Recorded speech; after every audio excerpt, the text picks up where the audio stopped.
ক্রিকেটের বনেদি format test 5 দিনের এই খেলায় প্রতিদিন হয় 3টি সেশন। এই 3 সেশনের মাঝে থাকে 2টি বিরতি, মধ্যাহ্ন বিরতি বা লাঞ্চ ব্রেক, আরেকটি হলো টি ব্রেক বা চা বিরতি।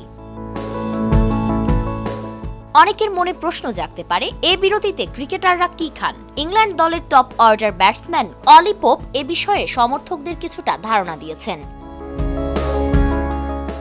স্কাই স্পোর্টসের ভিডিও পডকাস্টে এ নিয়ে কথা বলেছেন পোপ। চলমান ইংল্যান্ড ভারত টেস্ট সিরিজে 3 ম্যাচেই খেলেছেন তিনি। হেডিংলিতে প্রথম টেস্টে সেঞ্চুরি করেন ইংল্যান্ডের প্রথম ইনিংসে। পোপ জানিয়েছেন টেস্টে মধ্যাহ্ন ভোজন ও চা বিরতিতে তিনি কি খান।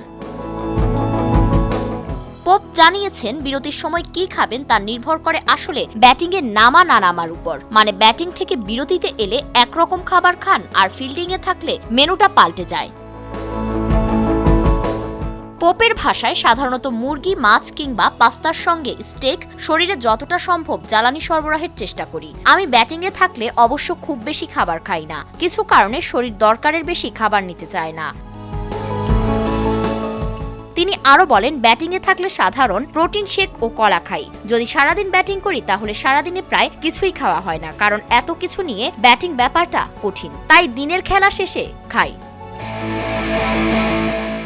খেলোয়াড়েরা চা বিরতিতে কি খান সেটাও বলেছেন পোপ। কেউ কেউ চা পছন্দ করেন, আমি সাধারণত কফি নেই। বৃষ্টি কিংবা অন্য কোনো কারণে দেরি হলে মাঝে মধ্যে চাও পান করি।